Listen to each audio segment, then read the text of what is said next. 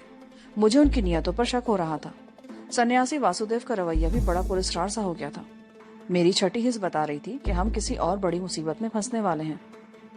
واسودیو چائے بنوا کر لے آیا. بغیر دودھ کا قہوہ اس وقت واقعی مزہ دے گیا. سورج کا سرخ تھال افق کے کنارے پر پہنچ گیا تھا. آسمان پر اب بھی کہیں کہیں بادلوں کے ٹکڑے تیر رہے تھے. میں اٹھ کر تالاب کی اس کھاڑی کی طرف چلا آیا جو 30-40 گز کے اندر تک چلی گئی تھی. یہ کھاڑی تقریباً 20 فٹ چوڑی تھی. دونوں کناروں پر گھنی جھاڑیاں تھیں. میں نے جھاڑیوں میں گھس کر ادھر ادھر دیکھا اور پھر کپڑے اتار کر پانی میں گھس گیا.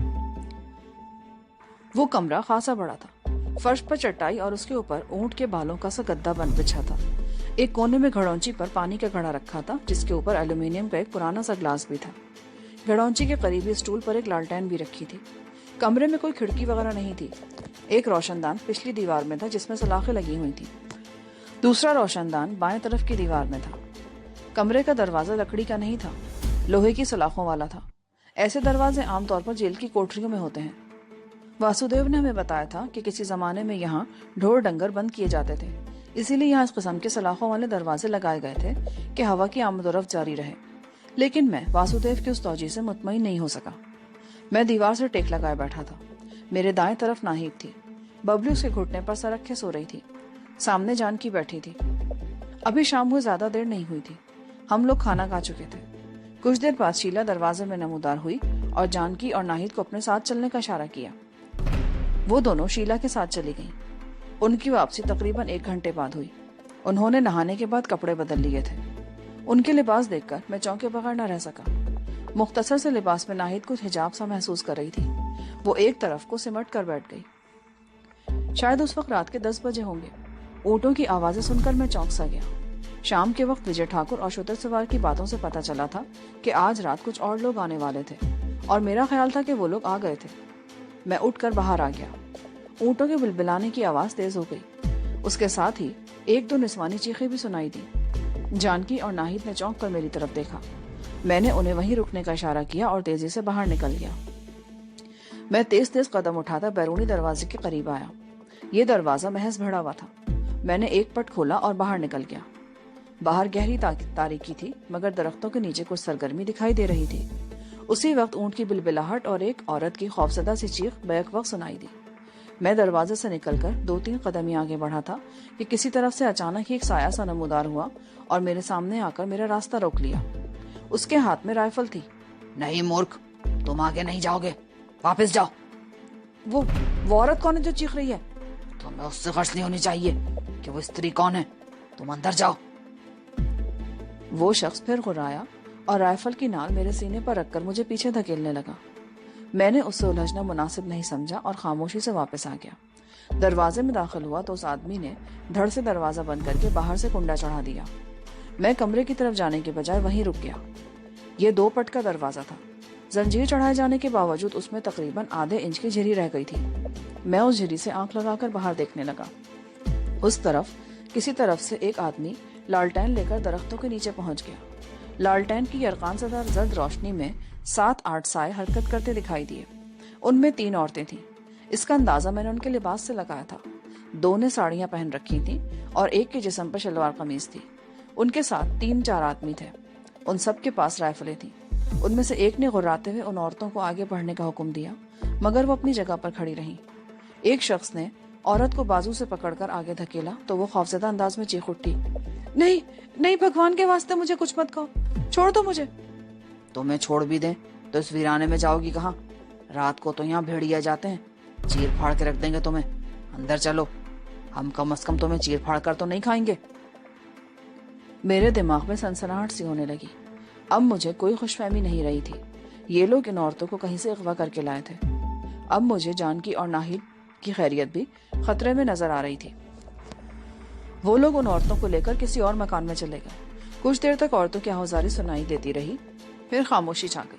باہر بھی صرف ایک آدمی کا چلتا پھرتا حوالہ دکھائی دے رہا تھا. وہ شاید اونٹوں کو چارہ وغیرہ ڈال رہا تھا. کبھی کبھی کسی اونٹ کے بلبلانے کی آواز بھی سنائی دے جاتی اور پھر وہ انسانی حوالہ بھی غائب ہو گیا. میں بھی دروازے سے ہٹ کر کمرے میں آ گیا. کیا ہوا؟ یہ عورتیں کون تھی؟ کیوں چیخ رہی تھی؟ یہاں آتے ہی میرے ذہن میں جو خدشات سر ابھارنے لگے تھے وہ حقیقت کا روپ دھار رہے ہیں. جانکی، کیا مطلب؟ کیسے خدشات؟ اس بار ناہید نے کہا، ہم دھوکہ کھا گئے. یہ اچھے لوگ نہیں ہیں اور میرا خیال ہے کہ ان کا تعلق بھی ڈاکوں کے کسی گروہ سے ہے. لیکن ہمارے پاس اب ہے ہی کیا جو یہ لوٹنا چاہیں گے؟ جو کچھ تھا وہ تو پہلے ہی ان ڈاکوں نے لوٹ لیا اور پھر وہ جہاز بھی تباہ ہو گیا جس میں ہمارا سامان تھا. تم بھول رہی ہو کہ عزت عورت کی سب سے بڑی دولت ہوتی ہے. اگر عورت حسین ہو تو اس کی قیمت کئی گنا بڑھ جاتی ہے. میرا خیال ہے یہ لوگ 3 عورتوں کو کہیں سے اغوا کر کے لائے ہیں. چیخنے کی آوازیں انہی عورتوں کی تھیں. لالٹین کی زرد روشنی میں ناہید کا چہرہ کچھ اور زرد ہو گیا. جانکی کے چہرے پر بھی پیلاہٹ دوڑ گئی. اس نے جلدی سے اٹھ کر دروازہ بند کر کے اندر سے کنڈا لگا دیا. اس کی یہ احتیاط فضول تھی. سلاخوں والے دروازے کو اندر سے کنڈا لگانے کا کوئی فائدہ نہیں تھا. باہر سے ہاتھ ڈال کر کنڈا کھولا جا سکتا تھا. دروازہ بند کر کے ہم محفوظ نہیں رہ سکتے تھے. دروازہ بند کر کے جانکی مٹکے کے قریب رک گئی. پہلے خود پانی پیا اور پھر ایک گلاس بھر کے ناہید کے قریب آ گئی. ناہید نے بھی ایک ہی سانس میں گلاس خالی کر دیا. یہاں پر ایپیسوڈ 5 کا اختتام ہوتا ہے. آگے کہانی سننے کے لیے ایپیسوڈ 6 سماعت فرمائیں.